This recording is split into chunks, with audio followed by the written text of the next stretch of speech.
जी हाँ दोस्तों, 1 अक्टूबर से जीएसटी के अंदर बहुत ही बड़ा चेंज हो रहा है जो हम आपके साथ इस वीडियो में डिस्कस करने वाले हैं।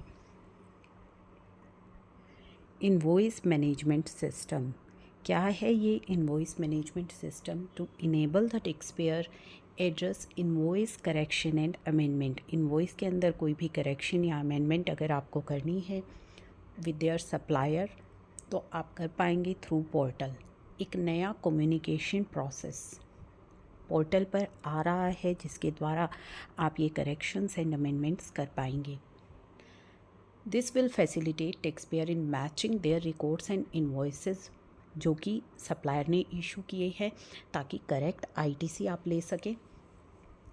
GSTN is in process of developing एक न्यू फंक्शनैलिटी आ रही है इनवॉइस मैनेजमेंट सिस्टम जिससे कि रिसिपिएंट को भी आइदर वो एक्सेप्ट करेगा या रिजेक्ट करेगा इनवॉइस और to keep it pending in the system जिसे कि आप लेटर अवेल कर सकते हैं। तो ये जो फैसिलिटी है ये 1 अक्टूबर से पोर्टल पर आएगी। The functionality will be a major enhancement in the ITC ecosystem.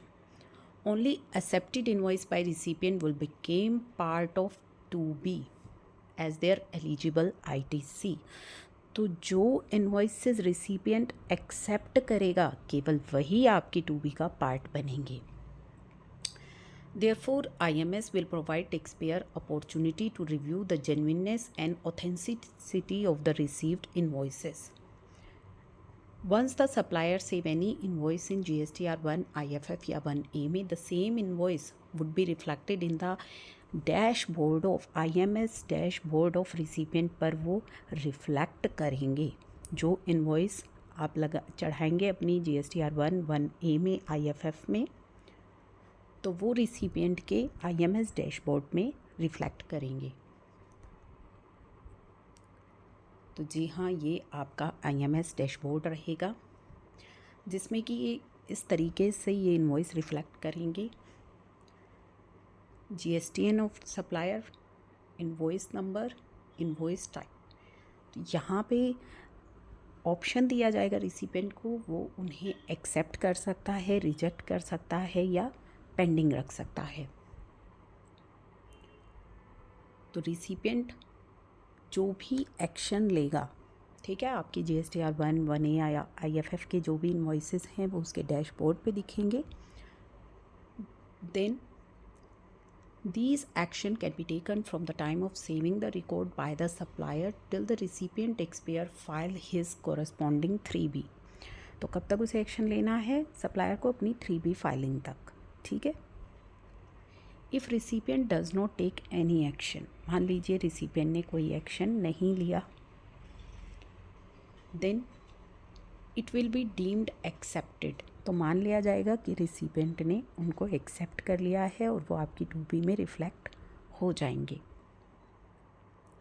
In case supplier details the amend, ठीक है, अगर सप्लायर ने अपनी GSTR 1 की डिटेल्स में कुछ चेंज किया तो amended invoice will replace the original invoice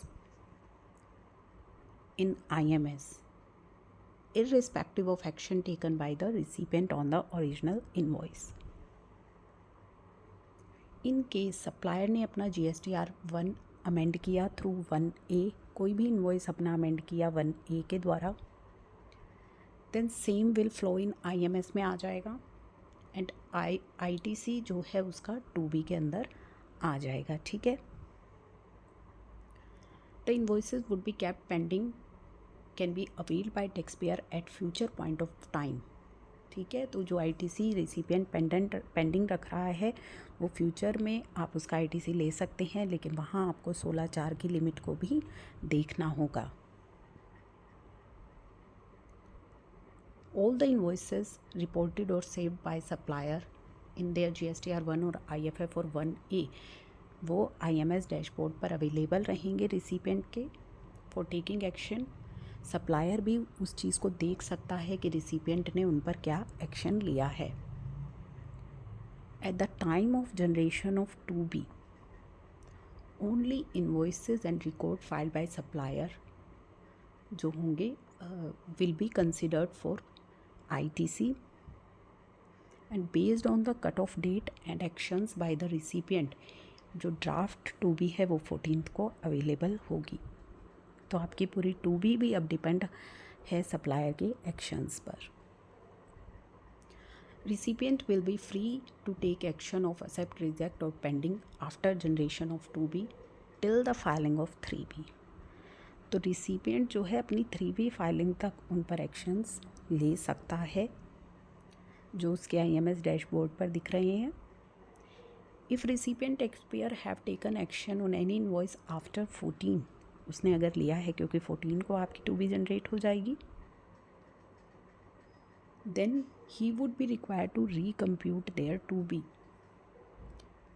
However, they will not be able to take action after filing 3B for the same month. तो वो recompute कर सकता है 2B, लेकिन 3B फाइलिंग के बाद कोई भी चेंज नहीं होगा। That till the 3B is filed, 2B for the subsequent month will not be generated.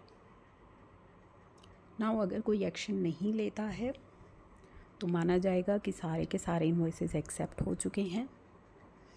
Accept कर लेता है तो वो 2B में आ जाएंगे।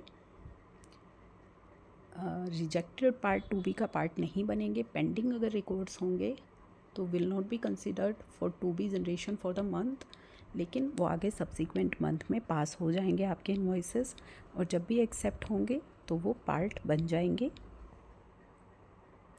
तो this functionality is for the tax payer and will not add any compliance burden, उन पर नहीं आ रहा है, क्योंकि अगर वो कोई एक्शन नहीं लेते तो सबके सब डीम्ड एक्सेप्टेड माने जाएंगे।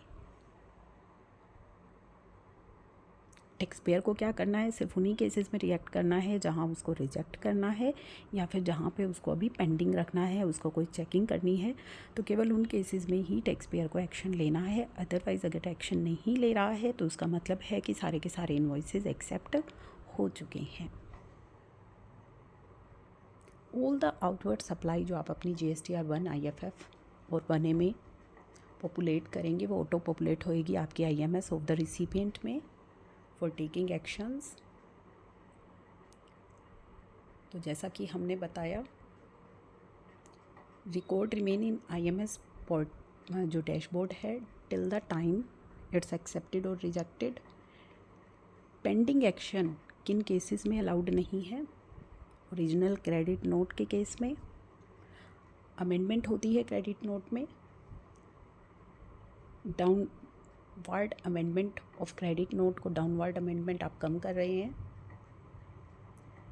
डाउनवर्ड अमेंडमेंट ऑफ इनवॉइस या डेबिट नोट जहाँ पे ओरिजिनल इनवॉइस एक्सेप्ट हो चुका था और 3B फाइल हो चुकी थी।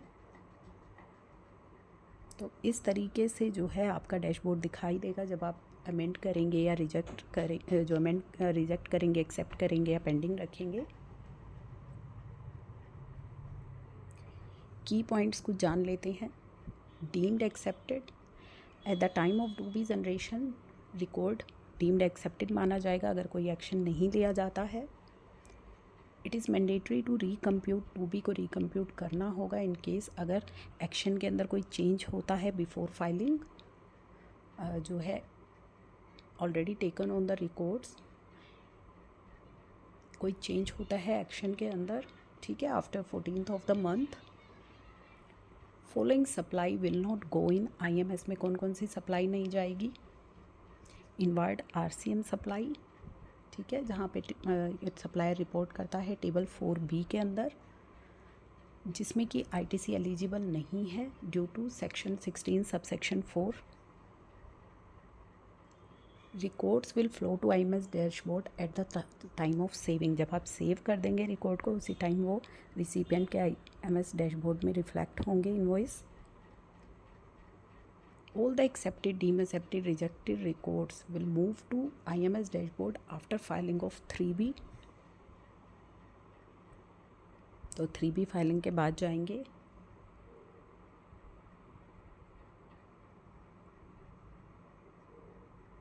Now will be move out, sorry, जो भी एक्सेप्टेड, रिजेक्टेड या डीम्ड एक्सेप्टेड जो भी रिकॉर्ड होंगे वो मूव्ड आउट हो जाएंगे, हट जाएंगे आफ्टर फाइलिंग ऑफ 3B।